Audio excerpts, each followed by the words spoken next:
Muy buenos días, mis queridos y apreciados hermanos. En esta mañana les damos una cordial bienvenida a cada uno de ustedes a su canal, Nuestro Firme Fundamento. Le damos gracias a Dios por habernos cuidado durante toda esta semana.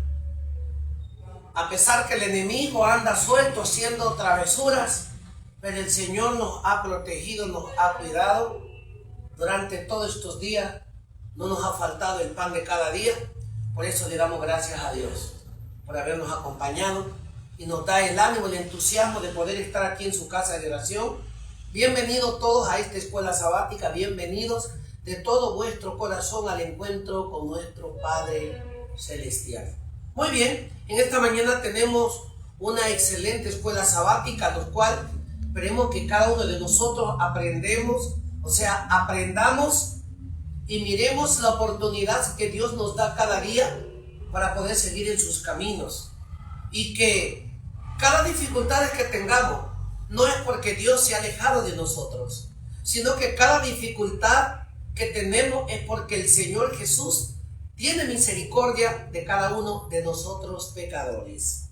Gracias a nuestro Dios por estar aquí con nosotros y darnos la fortaleza para soportar todo tipo de tentación, poder ser fuerte, no caer en los pensamientos malos, erróneos que el enemigo nos pone en nuestra mente, pero nuestro Dios está listo y dispuesto a auxiliarnos. En esta mañana entonces tenemos a nuestra hermana Juanita con Carlos, los cuales tienen el gusto, el privilegio de presentar la escuela sabática, ¿no? Antes de eso entonces vamos a tener una palabra de oración, vamos a orar, vamos a conversar con el dueño del universo, con nuestro Dios. Les invitamos a colocarnos de rodillas.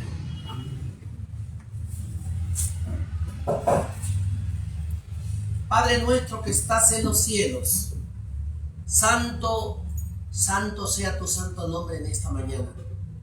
Te damos gracias, Padre, porque podemos doblar nuestras rodillas, porque podemos respirar con el mayor pensamiento, con el mayor deseo que tú eres nuestro Dios. Tú eres nuestro ayudador. Quita toda malicia de nuestras mentes para que al abrir tu palabra, tu presencia, tu Espíritu Santo sea real en nuestras vidas. No tomes en cuenta, Padre amado, nuestras equivocaciones. A lo contrario, prepáranos para esta vida y la eternidad. Que cada mensaje que demos sea un mensaje contundente, sea un mensaje de preparación para esta vida y la eternidad, para tu segunda venida.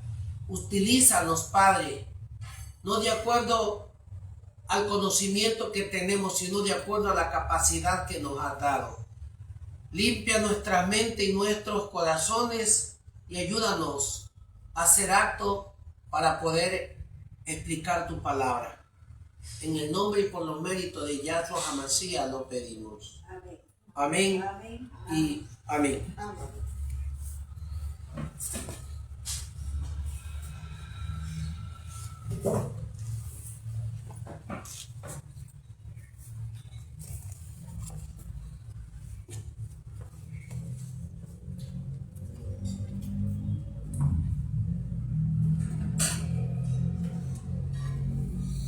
Muy buenos días, apreciados hermanos, que el Padre Eterno nos bendiga a cada uno de nosotros.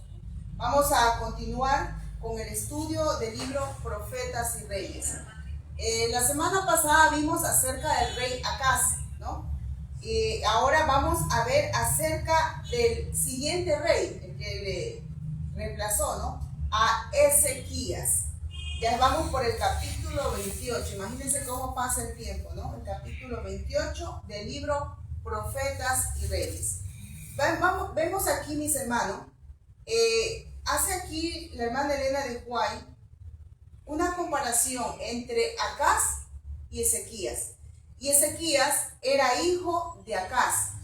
Y Acaz, como vimos la semana pasada, él tuvo un reinado demasiado, digamos así, que no era de acuerdo a la voluntad de Dios. Recordemos que él incluso, algo terrible que él hizo con su reinado fue cerrar las puertas del templo.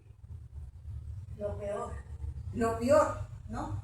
Incluso ya las personas ya no guardaban el sábado, ya no celebraban la fiesta que celebraban, ¿no? La fiesta que fueron, digamos, dichas por el Padre Eterno para que el pueblo las celebrara, ¿no? Como recordatorio de cada uno de los acontecimientos que había pasado en el pueblo de Israel. Entonces, pero sí se dedicó, dice, a hacer altares a dioses paganos.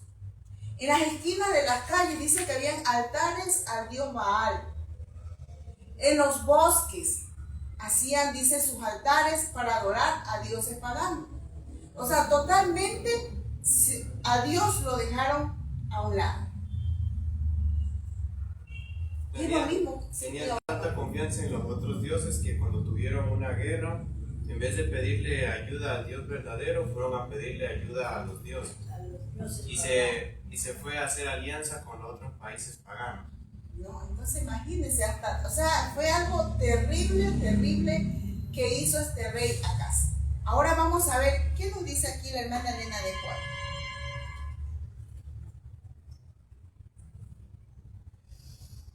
En agudo contraste con el gobierno temerario de Acaz, se destacó la reforma realizada durante el próspero reinado de su hijo Ezequías, quien subió al trono resuelto a hacer cuanto estuviese a su poder para salvar a Judá de la suerte que iba cayendo sobre el reinado septentrional. Los mensajes de los profetas no alentaban las medidas a medias.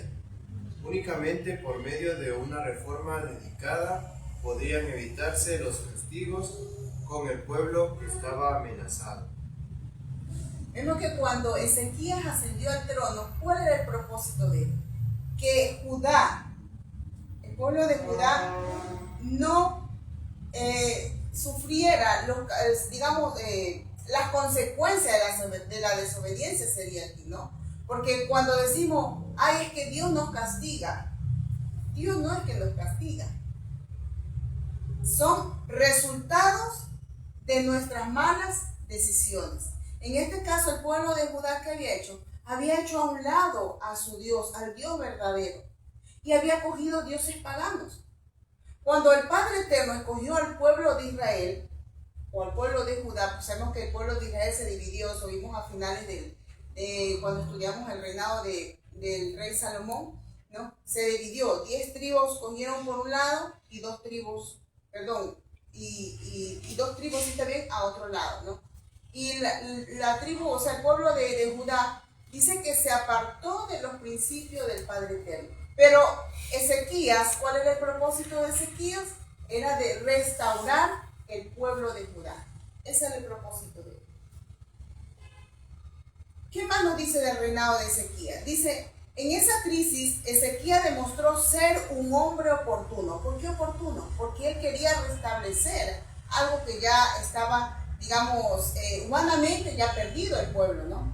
Apenas hubo ascendido al trono, empezó a hacer planes y a ejecutarlos.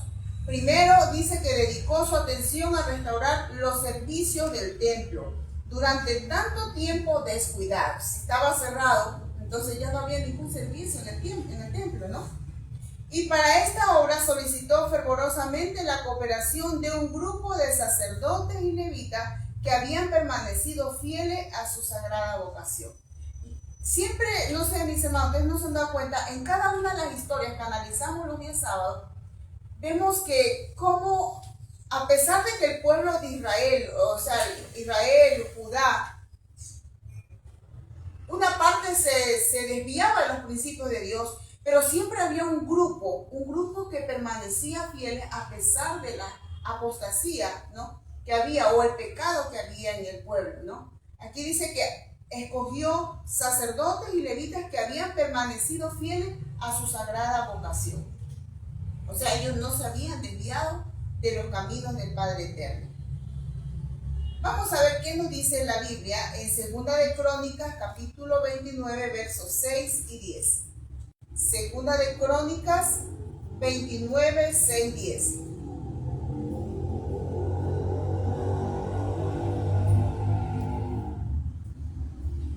Una gran llamó aquí el rey Ezequías. Vamos a ver qué hizo. Segunda de Crónicas 29, capítulo 29, 6 y 10.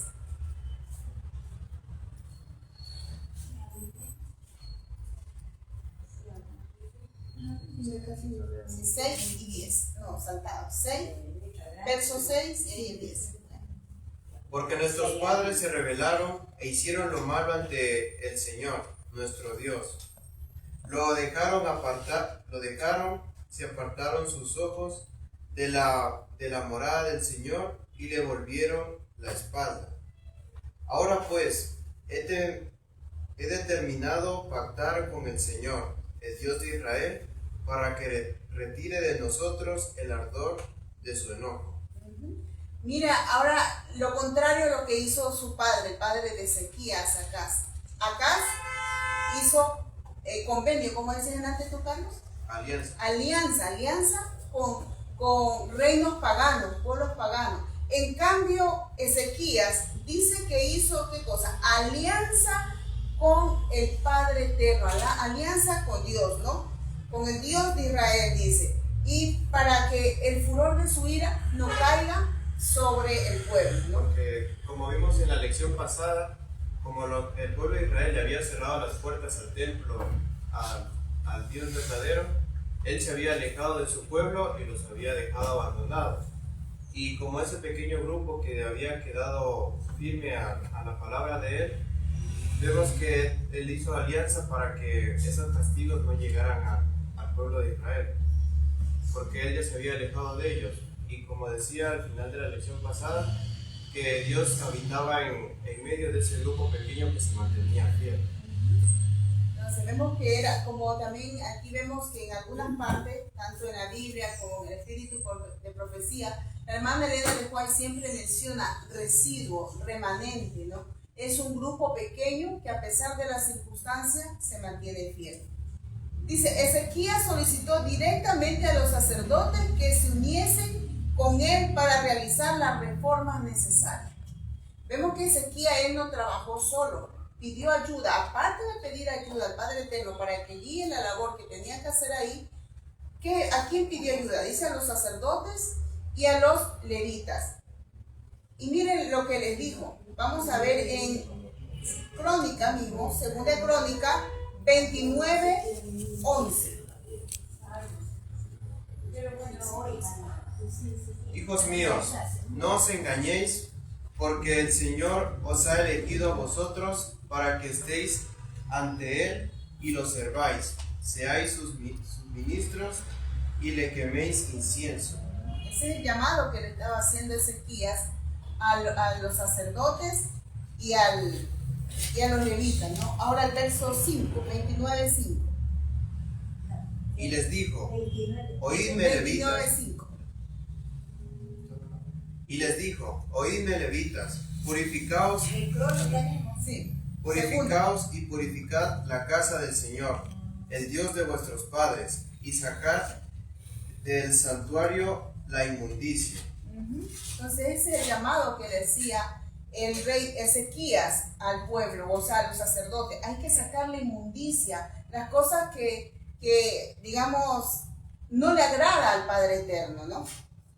Vamos a ver cómo hicieron la restauración. Dice, los sacerdotes comenzaron enseguida, solicitaron la cooperación de otros miembros de sus filas que no habían estado presentes durante esa conferencia e iniciaron de todo corazón la obra de limpiar y santificar el templo. Debido a los años de profanación y negligencia, esto fue acompañado de muchas dificultades, pero los sacerdotes y los levitas trabajaron incansablemente y en un tiempo notablemente corto pudieron comunicar que su tarea había terminado. Las puertas del templo habían sido reparadas y estaban abiertas. Los vasos sagrados habían sido reunidos y puestos en sus lugares, y todo estaba para restablecer los servicios del santuario. Me imagino a Ezequías como rey, los sacerdotes, los levitas y otros miembros más que se habían mantenido fieles a pesar de la apostasía que había dentro de Judá, ¿no? ellos restableciendo todo. Es como cuando usted va qué sé yo, la habitación está desordenada, usted coge todo, acomoda en su sitio, o la sala o la cocina. ¿Cómo se siente cuando ve todo, digamos, en la cocina, todos los platos limpios y en su sitio? Uno se siente aliviado, ¿verdad? Todo en orden, ¿no? Y cuánto más la casa del Padre Eterno, ¿no? Todo dice, los vasos que utilizaban para los servicios que se hacían ahí en el templo, todo en su sitio. Incluso tuvieron que arreglar las puertas, ¿no? ¿Qué destrocidades habrán hecho, no? Porque era un pueblo, o sea, parte del pueblo de Judá habían hecho cosas terribles, ¿no? Y que tanto así fue que este rey malo que hubo, Acaz, hasta cerró las puertas, ¿no? ¿Qué cosas nomás habrán hecho, no? Dice, en el primer servicio que se celebró, los gobernantes de la ciudad se unieron, el rey Ezequías y los sacerdotes y los levitas, para pedir perdón. Mire, primero se reunieron ¿para qué? Para pedir perdón por los pecados de la nación. O sea, no solamente pedía perdón por ellos, sino pedir perdón, dice, por todos los pecados de la nación. Se pusieron sobre el altar ofrendas por el pecado, para reconciliar a todo Israel.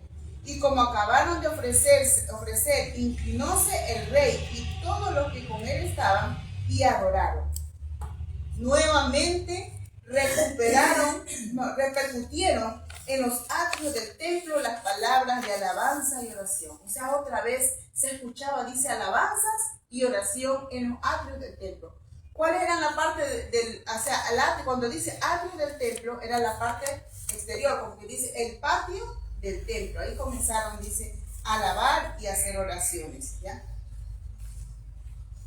Dios había preparado en verdad el corazón de los hombres principales de Judá para que encabezaran un decidido movimiento de reforma, a fin de detener la marea de la apostasía.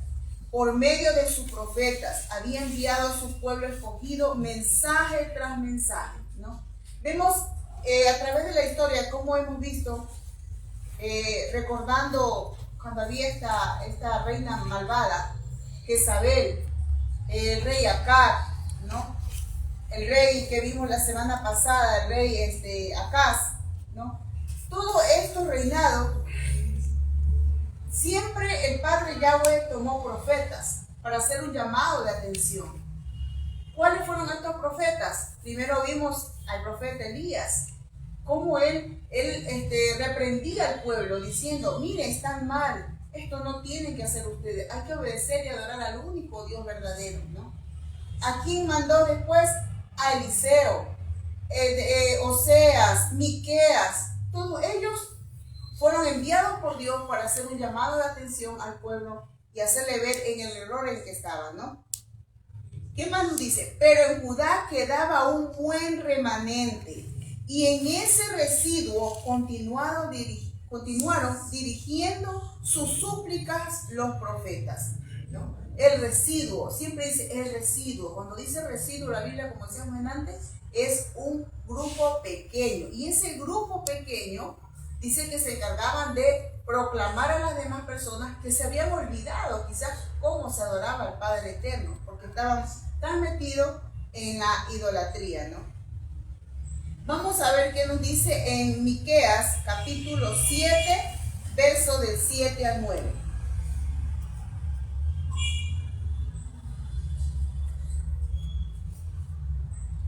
Miqueas 7 al 9.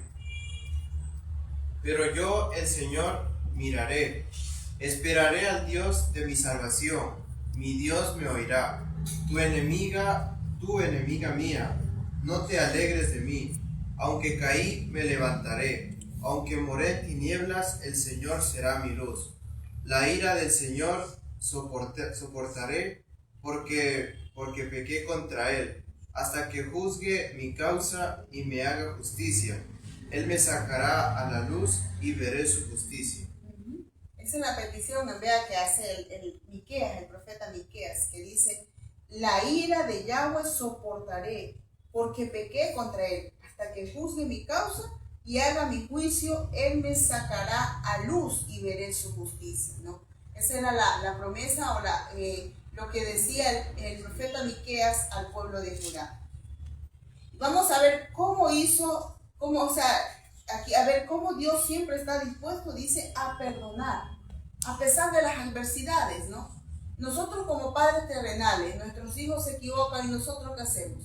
Le perdonamos. ¿Cuánto más nuestro Padre eterno, ¿no? Que tiene esa misericordia para con su pueblo? Miren lo que hizo aquí. Dice, estos mensajes y otros parecidos revelaban cuán dispuesto estaba Dios a perdonar y aceptar a aquellos que se tornasen a Él con firme propósito en el corazón, y habían infundido esperanza a muchas almas desfallecientes durante los años de oscuridad, mientras las puertas del templo permanecían cerradas. Y al iniciar los caudillos una reforma, una multitud del pueblo, cansada del dominio del pecado, se manifestaba lista para responder, ¿no? Vemos que siempre, a pesar de todo, el Padre Eterno dice que tenía misericordia por este pueblo que había caído en la apostasía, ¿no? Dice, los que entraron en los atrios del templo en busca de perdón y para renovar sus votos de lealtad a Yahweh fueron admirablemente alentados por las porciones proféticas de las Escrituras. O sea, después de hacer las alabanzas al Padre Eterno, orar, ¿qué comenzaron a ellos a hacer? A estudiar los libros, a estudiar la Biblia, ¿no? Las profecías, dice que comenzaron. Por eso dice aquí, dice, admirablemente alentados por las porciones proféticas de las Escrituras. Cuando nosotros estudiamos las palabras escritas en los libros inspirados por el Espíritu de Dios, ¿ustedes cómo se sienten, mis hermanos? Alentados, ¿no? Renovados. Cuando hay esa promesa maravillosa, ¿no? Que cuando dice en los últimos tiempos, o cuando dice el libro de Isaías, no temas, no desmayes, porque yo estoy contigo, ¿no? Esa promesa tenemos que hacerla también para nosotros.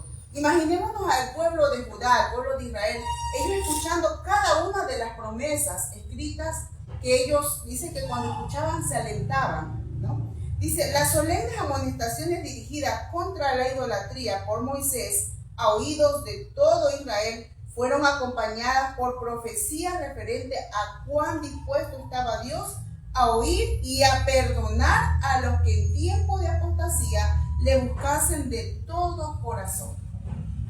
Eso es lo que quiere el Padre Eterno de nosotros, tanto en el tiempo de Moisés, o sea, a través de la historia, mis hermanos, tiempo de Moisés, en el tiempo de Elías, ahora en el tiempo del rey Ezequías. ¿Qué es lo que quiere Dios? Que le busquemos de todo corazón, de todo corazón.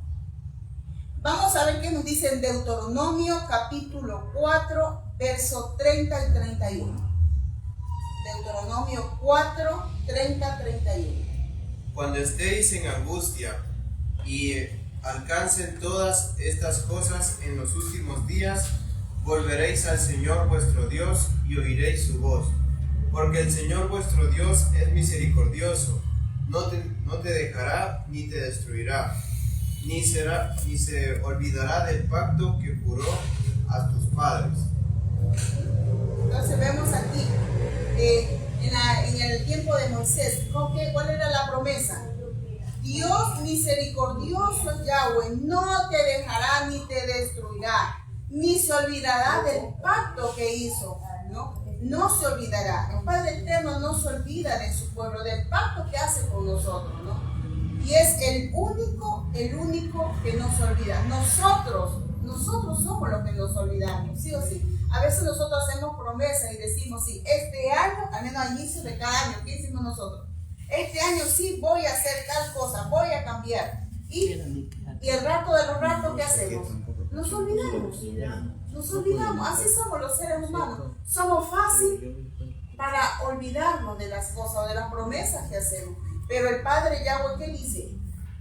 Dice, no, Dios misericordioso es Yahweh, tu Dios, que no dejará ni te destruirá y no se olvidará del pacto de tu Padre que les juró, ¿no? Hermanita, disculpe, ¿qué era la cita del anterior? Deuteronomio capítulo 4. Y ahí nomás. Sí, allá.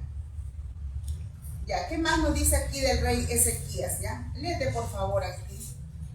Que dice cómo comenzó la purificación del templo.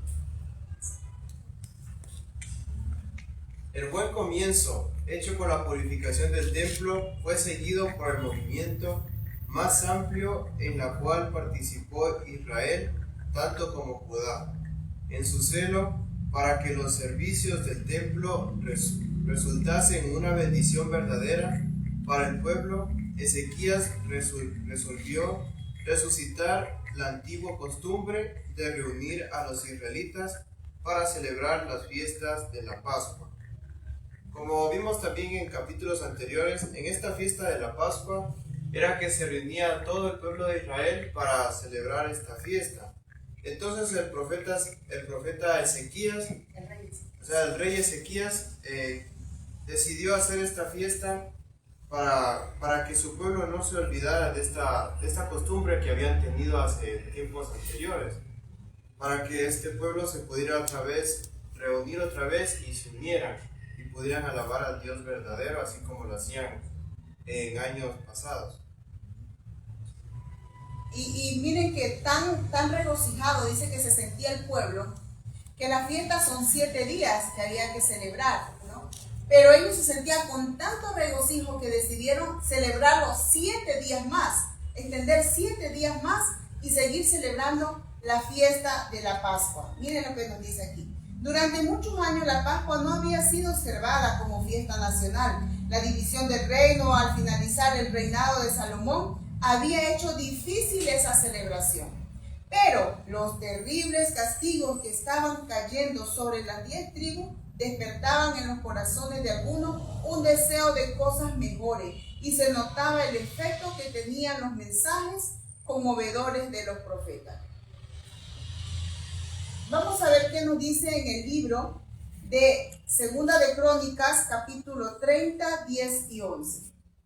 Segunda de Crónicas, capítulo 30, 10 y 11.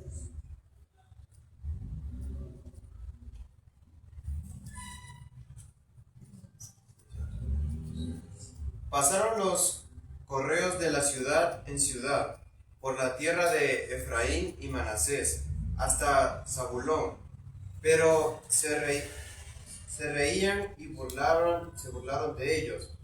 Con todo, algunos hombres de Aser y Manasés y Zebulón se humillaron y vinieron a Jerusalén.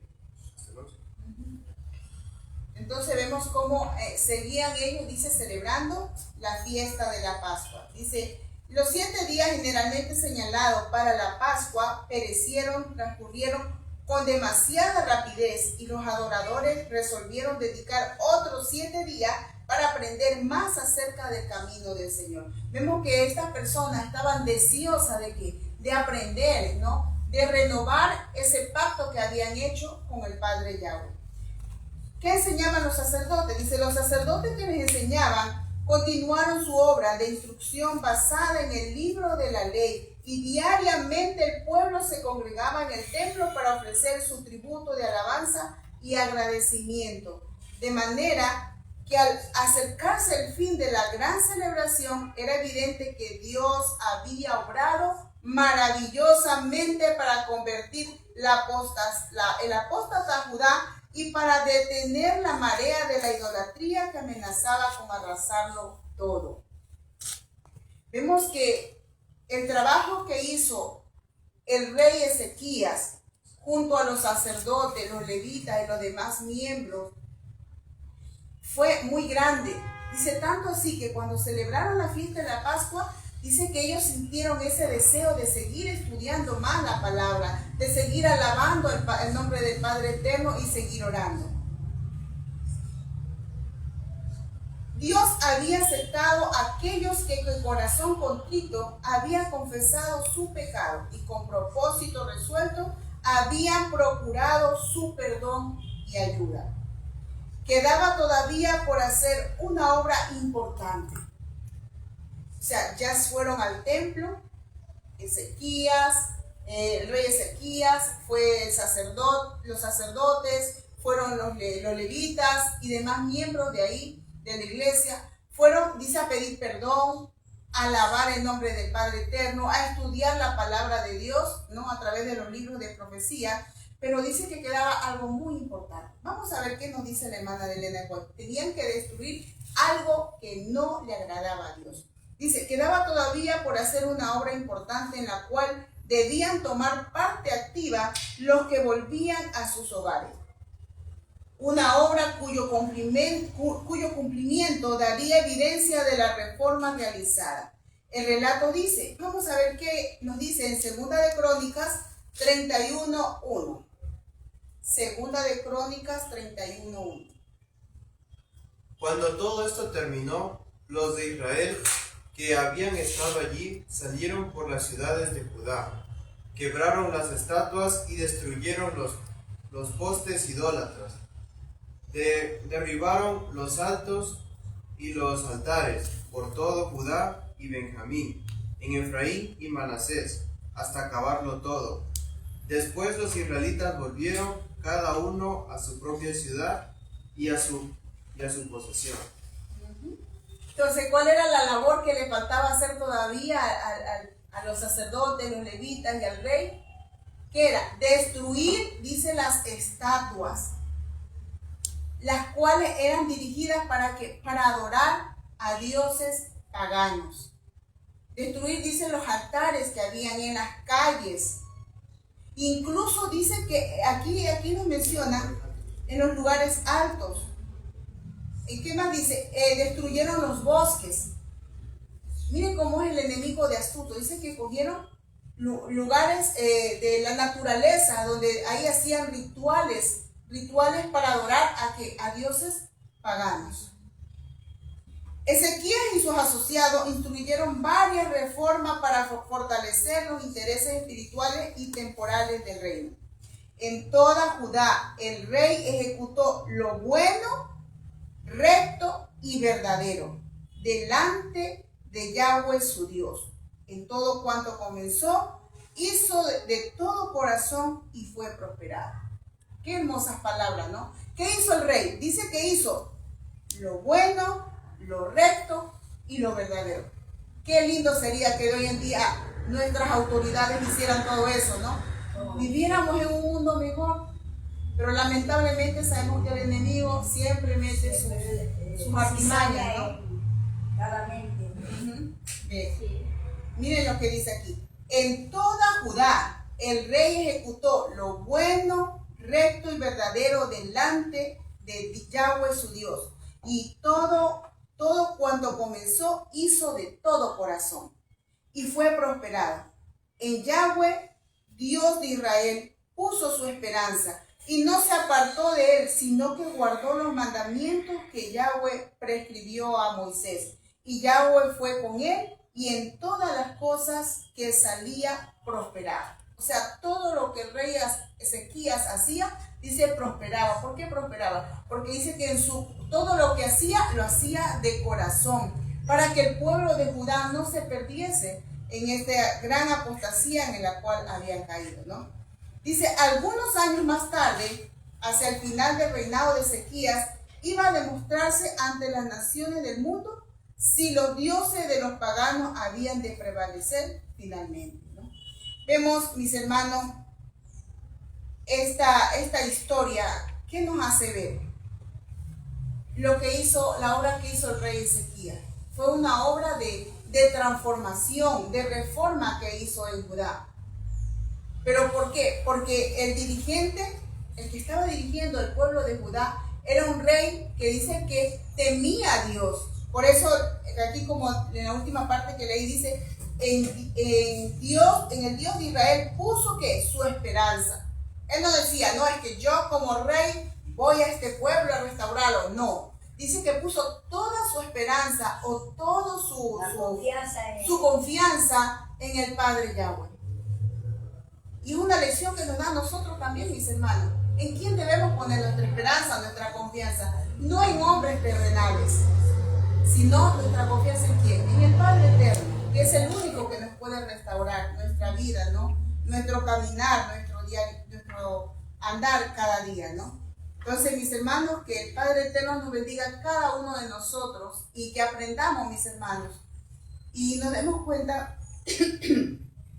que el Padre Eterno, a pesar de la apostasía que había en este pueblo, en el pueblo de Judá y Israel, a pesar de todo eso, Él dice que su misericordia estuvo ahí presente con ellos.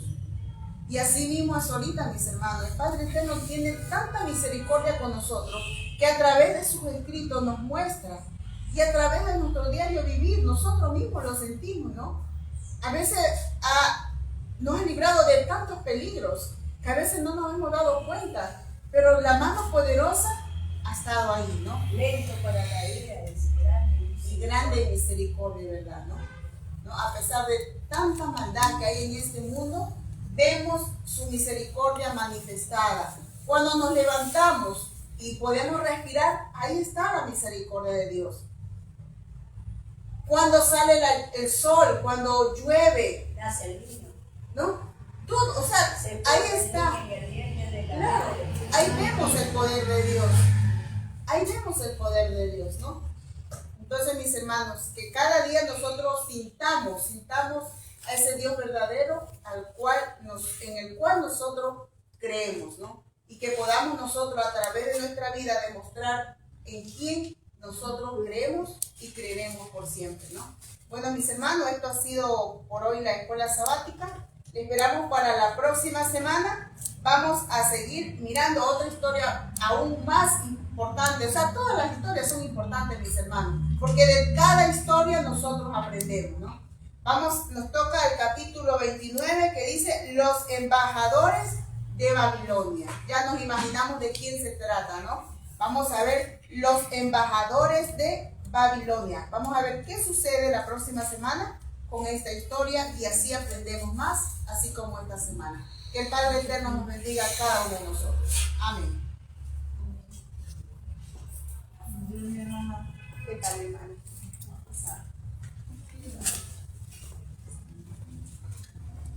Agradecemos a cada uno de nuestros hermanos que hemos estado escuchando esta hermosa escuela sabática y que yo creo que es ejemplo para cada una de nuestras vidas, poder tener ejemplo cómo acercarnos a Dios, cómo escuchar la voz de Dios. Dios nos está llamando en estos momentos tan difíciles que el mundo entero está pasando y por lo tanto la única alternativa que tiene el ser humano de hoy es caminar con Cristo Jesús nuestro Salvador. Por eso aquellos amigos oyentes que están escuchando la palabra de Dios, no nos dejemos llevar por filosofía humana, sino que pongamos nuestras manos en la presencia de nuestro Dios y solamente Dios cambiará nuestra vida. Hoy todavía existe una gran oportunidad para cada uno de nosotros que probablemente algún día estuvimos extraviados, pero Dios con su infinito amor nos está dando la oportunidad todavía para que caminemos con Él. No es tarde todavía hay una gran esperanza para cada uno de nosotros que podamos seguir el camino de nuestro gran Dios. Les invitamos a cada uno de ustedes no se desconecten de nuestro canal porque continuamos con nuestros mensajes, con nuestros consejos que son consejos de vida para vida eterna. Muy bien, entonces mis estimados hermanos, amigos, en 5 minutos estaremos nuevamente en el aire disfrutando de la noble y eterna palabra de Dios. Que Dios pueda bendecirlo en esta mañana. Con ustedes entonces, en unos 5 minutos estará Moisés Calé con ustedes con un hermoso tema también para nuestro Padre Celestial. Que el Padre de la Gloria nos bendiga por hoy y siempre. Shabbat Shalom.